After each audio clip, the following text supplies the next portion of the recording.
सियासत को लेकर खास प्रोग्राम बात बेबात। इसमें हम आपको रूबरू करवाएंगे टोंक जिले की 4 विधानसभा सीटों का सियासी हाल।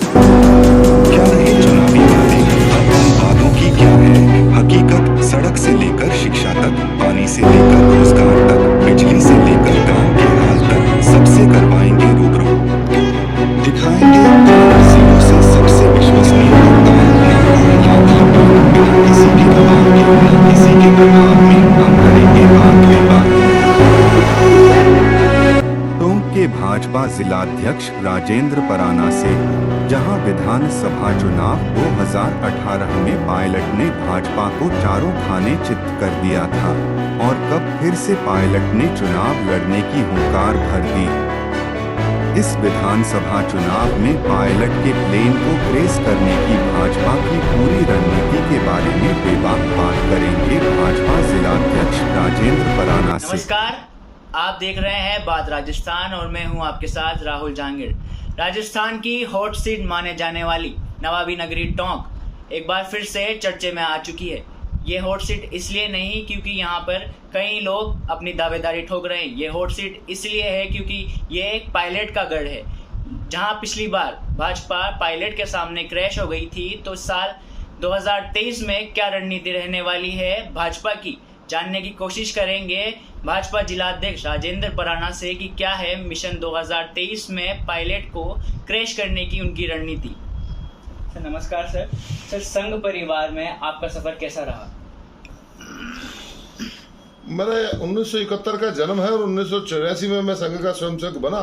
तब से आज तक नियमित रूप से संघ का स्वयंसेवक हूँ और संघ में मेरा शिक्षण प्रथम वर्ष हुआ है और संघ के कार्यकर्ता के नाते मैं समाज के भिन्न भिन्न क्षेत्रों में काम करता हूँ।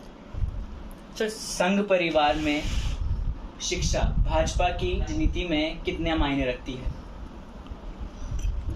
संघ परिवार में कार्यकर्ता के नाते जो हमें सीखने को मिलता है वह राजनीति ही नहीं अपितु जीवन के हर क्षेत्र में बहुत मायने रखती है। वो पारिवारिक जीवन हो, सामाजिक जीवन हो, व्यापारिक जीवन हो या कि फिर राजनीतिक जीवन। सर आप जिलाध्यक्ष हैं और साल 2023 के अंत में चुनाव भी होने हैं, तो सर पायलट के प्लेन को आप कैसे क्रैश करने वाले हैं? देखिए, पायलट साहब के प्लेन को तो आज 3-4 साल से अशोक गहलोत साहब क्रैश कर चुके हैं। उन्हें हमें क्रैश करने की जरूरत नहीं है। सर हाल ही में आपका जन्मदिन था, तो ट्रैक्टर ट्रॉली से आपने रैली निकाली, तो सर उसे हम शक्ति प्रदर्शन समझें या कुछ और? नहीं, मैंने नहीं निकाली। हमारे मित्रों ने, हमारे प्रेम करने वाले साथियों ने, कार्यकर्ताओं ने, मेरा 52वां जन्मदिन था तो 52 ट्रैक्टरों के साथ, भाजपा के झंडे के साथ उन्होंने रैली निकाली।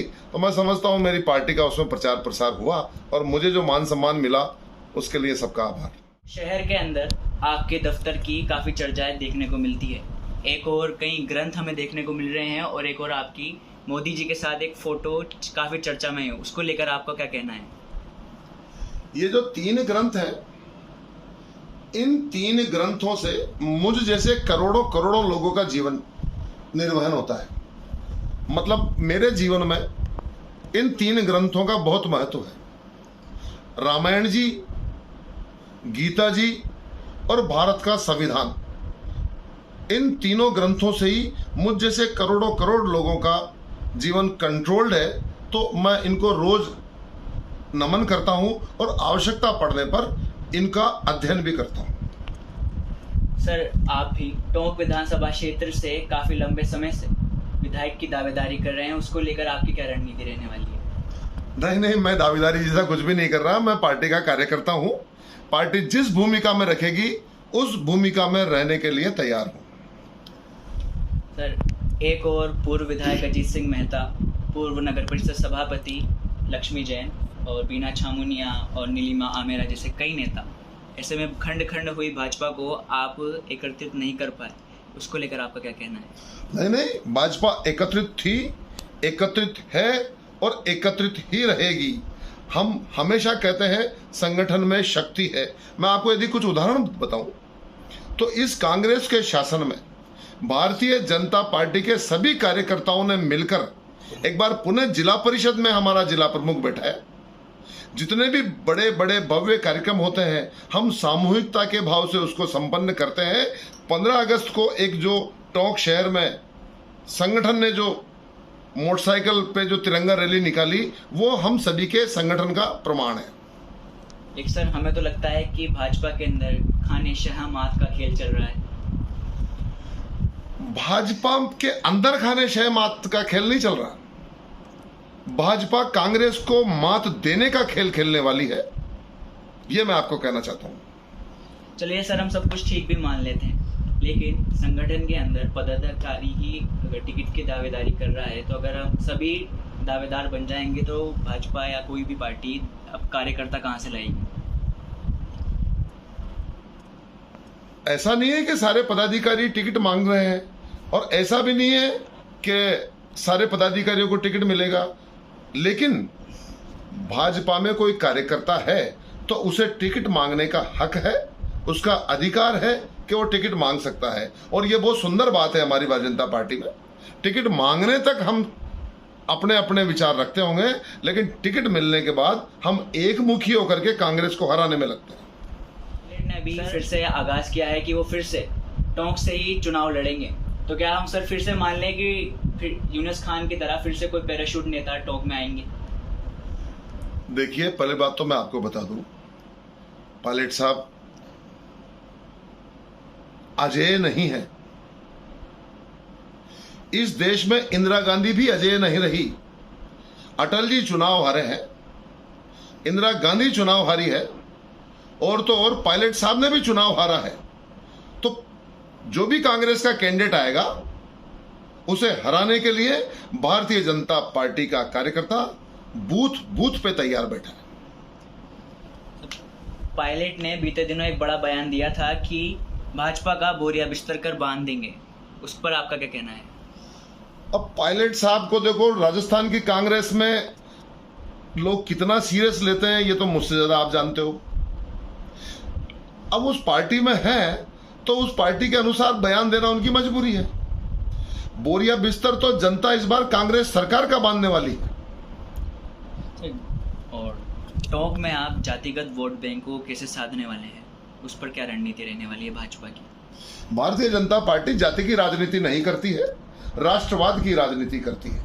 यहाँ लगभग 2.5 लाख वोटों में से 2 लाख राष्ट्रवादी लोग रहते हैं। हम लोग उन राष्ट्रवादी लोगों के दम पर चुनाव लड़ेंगे और जीतेंगे। सर, सीएम गहलोत भी मिशन 2023 में कई सारे ऐसे योजनाएं ला रहे हैं, काफी सारे पिटारा खोल रहे हैं, तो सर उस पर आपका क्या कहना है? मैं आज पूरे दिन ग्रामीण क्षेत्र में प्रवास पे था। जो ग्रामीण क्षेत्र की जो आवाज निकल के आई है, एक ग्रामीण किसान आदमी ये कहता है, इन गहलोत साहब को 4.5 साल तक योजनाएं याद नहीं आई क्या? इन गहलोत साहब को 4.5 साल तक जन कल्याण का काम याद नहीं आया क्या? आखिरी के 3 महीने में ही ये क्यों कर रहे हैं? और कर रहे हैं, वो क्या कर रहे हैं आप देखिए। अभी 2-3 दिन से ये जो फूड पैकेट वितरण की जो सूचना आ रही है, आप लोगों पत्रकारों के माध्यम से हमें जानकारी में आया कि नकली मसाला, नकली सामान वो लोग बांट रहे हैं। इससे जितना लाभ की उन्हें कल्पना थी उससे ज्यादा हानि उन्हें होने वाली है। मैं दूसरी बात करूं, ये लोग मोबाइल वितरण कर रहे हैं। हमारे राज्य में हमारी बेटी सुरक्षित चाहिए, हमारी बेटी के हाथ में मोबाइल हो ये नहीं चाहिए। मैं गहलोत साहब से कहना चाहता हूं, मोबाइल हमारी बेटियों को दें या नहीं दें, लेकिन उनको सुरक्षा जरूर दें। और कौन सा मोबाइल दे रहे हैं? वो आउटडेटेड मोबाइल जो आज इस 5G के जमाने में काम नहीं कर पाएगा। ऐसे ये इस तरीके के छलावे जनता बहुत अच्छे से जानती है। 4.5 साल तक जिन गहलोत साहब ने कुछ नहीं किया, आखिरी के 3 सालों के इस घड़ियाली आंसुओं को जनता जानती है, जनता मानती है। सर, लेकिन कांग्रेस तो दावा करती है कि इस बार फिर से कांग्रेस रिपीट होने वाली है। हर बार करती है। ये गहलोत साहब 3री बार मुख्यमंत्री हैं।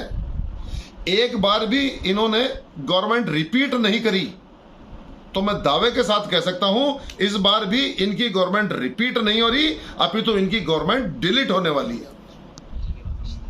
कांग्रेस भाजपा पर एक बड़ा आरोप लगा रही है कि राजस्थान में भाजपा सक्रिय नहीं है। ऐसे में कई भाजपा के बाहर से लीडर आते हैं, जगाते हैं, फिर चले जाते हैं। सीधा इशारा पीएम मोदी और गृह मंत्री अमित शाह पर हो रहा है। उस पर आपके कहना है? ये तो हमारे लिए गर्व की बात है। विश्व के सबसे लोकप्रिय नेता आदरणीय नरेंद्र भाई मोदी के नेतृत्व में भारतीय जनता पार्टी काम कर रही है।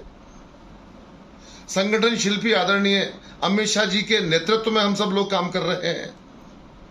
उनका मार्गदर्शन रहता है, उनका नेतृत्व रहता है और भारतीय जनता पार्टी राजस्थान और भारतीय जनता पार्टी टोंक जिले का एक एक कार्यकर्ता सक्रिय है और ये सक्रियता इन आने वाले चुनाव में हम कांग्रेस को बता भी देने वाले हैं। तो ये थे भाजपा जिलाध्यक्ष राजेंद्र बराना, जिनका साफ कहना है कि साल 2023 में टोंक की चारों विधानसभा क्षेत्र में फिर से कमल खिलेगा। राहुल जांगीर, बात राजस्थान।